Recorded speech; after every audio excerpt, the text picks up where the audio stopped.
안녕하세요. 강동경희대학교 병원 산부인과 이지은이라고 합니다.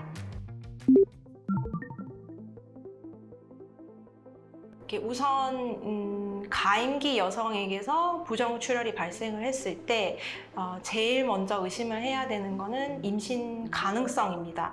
그래서 출혈이 먼저 보일 경우에는 생리 기간인지 아닌지를 확인을 하시고, 그렇지 않을 경우에는 임신인지를 알아보기 위한 임신 테스트를 먼저 하시는 게 좋겠습니다. 그리고 임신이 아닌 게 확인이 됐다면 호르몬 문제일 수도 있습니다.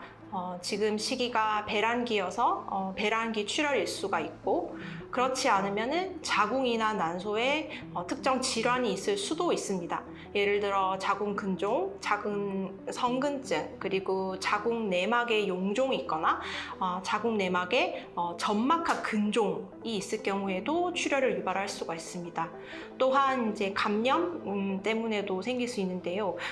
자궁 경부염이 있거나 질염이 있을 경우 자궁 경부를 자극을 해서 출혈이 발생할 수도 있습니다. 마지막으로 약물 때문일 수도 있는데요. 내가 먹고 있는 게 이제 피임약, 경구 피임약이 있거나 아니면은 자궁 내에 피임 장치를 갖고 있을 경우 출혈이 날 수가 있습니다. 또한 이제 심장내과적인 이유로 혈액을 묽게 만드는 항혈소판제 또는 항응고제를 먹고 있을 경우에도 다른 사람에 비해서 출혈이 많이 날 수 있으니 여러 가능성을 다 생각해 보시는 게 좋겠습니다. 관계 도중에 마찰로 인해서 질점막이 손상돼서 출혈이 될 수가 있습니다. 대부분은 이제 금방 멈추게 되는데요. 이후에도 지속적으로 출혈이 있을 경우에는 회음부에 이제 열상이 있을 경우가 있으므로 병원으로 오셔서 진료를 받아보시는 게 좋겠습니다. 질 이외에도 자궁 경부 상태에 따라서도 관계 후에 출혈이 생길 수 있습니다. 아까 말씀드린 이제 자궁 경부의 염증 또는 이제 미란, 아니면 자궁 경부에 용종이 있을 경우에도 자극에 의해서 출혈이 날 수가 있습니다. 이제 가장 환자분들이 걱정하시는 거는 이제 자궁 경부 암일 텐데요. 암일 경우에는 관계 후에도 출혈이 생기고 관계와 무관하게도 출혈이 생길 수가 있습니다. 폐경 이후에 질출혈이 발생할 경우에는 고민 없이 병원으로 오시는 게 좋겠습니다. 출혈의 원인이 되는 이제 장기가 이제 두 곳이 있는데요. 자궁 내막과 자궁 경부가 있습니다. 폐경 이후에는 생리를 하지 않기 때문에 앞서 말씀드린 다른 원인이 있다 하더라도 자궁 내막에 생길 수 있는 자궁 내막암, 그리고 자궁 경부에 생길 수 있는 자궁 경부암의 위험을 우선 감별하는 게 중요하기 때문에 병원으로 오셔서 검진을 받아보시는 게 좋겠습니다. 정상적인 이제 생리 간격은 21일에서 35일 정도이고, 그 기간은 3에서 7일 이내에 생리는 종료되어야 합니다. 그러나 이제 생리 불순이 한두 번 정도 나타나고 다시 정상 주기를 찾게 되면 사실은 큰 문제는 없습니다. 그러나 임신 가능성이 없는데도 생리를 3개월 이상 하지 않을 때는 반드시 병원으로 오셔서 검사를 받아보시는 게 좋겠습니다. 생리 불순의 원인에는 여러 가지가 있는데요. 주로 스트레스 그리고 수면 부족 같은 호르몬 문제가 있을 수 있고, 최근 이제 다이어트를 많이 하시는데 급격한 체중 변화 또한 생리 불순의 원인이 될 수 있습니다. 그리고 내분비 질환이 있을 경우에도 생리가 없을 수 있는데요. 요즘 환자분들한테 많이 나타나는 이제 다낭성 난소 증후군이 있는 분이거나, 아니면은 갑상선에 문제가 있거나, 아니면 뇌에 이제 프로락틴이라는 호르몬을 분비하는 기관에 문제가 생기는 경우에도 생리 불순이 나타날 수가 있습니다. 마지막으로 이제 자궁이나 난소 자체에 문제가 있을 수도 있는데요. 이제 조기 난소 부전이라고 부르는 건데, 폐경할 나이가 되지도 않았는데도 어떤 호르몬적인 원인에 의해서 일찍 난소가 기능을 잃어버린 경우에도 생리가 없을 수 있고요. 그리고 자궁 내막에 문제가 있을 경우에도 생리가 없을 수 있습니다. 우선 임신 테스트를 해보시고 임신 가능성이 없다 했을 경우 생리를 3개월 이상 하지 않았을 때는 반드시 병원을 찾아주시는 게 좋겠습니다.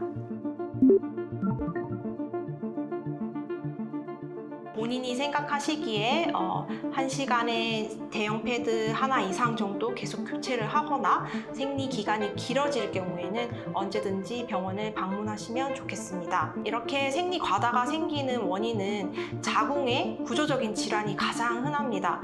앞서 설명드렸던 자궁 근종, 자궁 선근증, 그리고 자궁 내막의 용종이 있을 경우에 생리양 과다를 많이 일으키게 됩니다. 또한 이제 호르몬 불균형도 있는데요. 무배란성 주기라고 해서 내 몸에 호르몬이 불균형이 있을 경우에 배란이 되지 않아서 생기는 경우, 또는 완경이 되지는 않았는데 폐경 이행기로 완경으로 다가가는 환자의 경우도 폐경 직전에 생리양이 갑자기 많아지는 경우도 있습니다. 마지막으로는 약물의 원인이 될 수도 있는데요. 자궁 내 피임 장치를 갖고 있거나 혈액 응고 장애 질환을 갖고 있어서 약물을 복용하시는 분일 경우에도 생리 과다가 있을 수 있습니다. 생리 과다가 지속되게 되면은 이제 만성 빈혈로 이어지고, 이 만성 빈혈을 방치하면은 심장에 무리를 일으켜서 생명에 위험을 줄 수가 있으니 이런 제가 말씀드린 케이스가 나에 해당된다라고 할 경우에는 반드시 병원을 방문하시는 게 좋겠습니다. 일반 생리통 같은 경우는 약국에서 흔히 구할 수 있는 진통제를 복용하게 되면 효과가 있습니다. 반면 진통제를 먹어도 효과가 없고 일상생활이 불가능하다 할 경우에는 반드시 주의를 기울이는 게 좋겠습니다. 갑자기 발생하는 통증, 시간이 지나면서 통증 범위가 넓어지지는 않는지 주의를 기울이는 게 좋겠고요.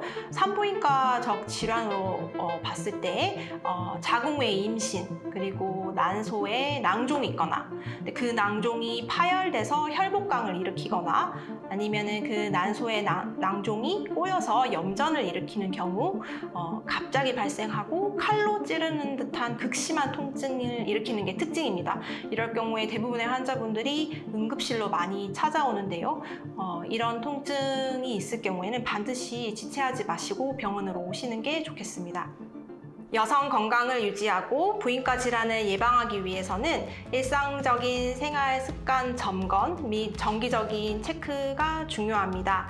먼저 생리를 하고 계시는 분께서는 스마트폰 어플을 이용해서 내 생리 주기가 어떤지 정기적으로 기록하는 것이 좋겠고요. 그리고 아무런 증상이 없는 분일지라도 자궁 근종과 난소 낭종 등은 초기에 증상이 없는 경우가 많으므로 적어도 1년에 한 번은 산부인과 검진을 하시는 게 좋겠습니다. 환자분들이 잘 모르는 경우가 많은데요. 자궁경부암의 원인이 되는 인유두종 바이러스에 대한 백신이 있습니다. 평생에 한 번 접종하게 되면 큰 도움이 되므로 자궁경부암 백신 접종도 잊지 않으셨으면 좋겠습니다. 감사합니다.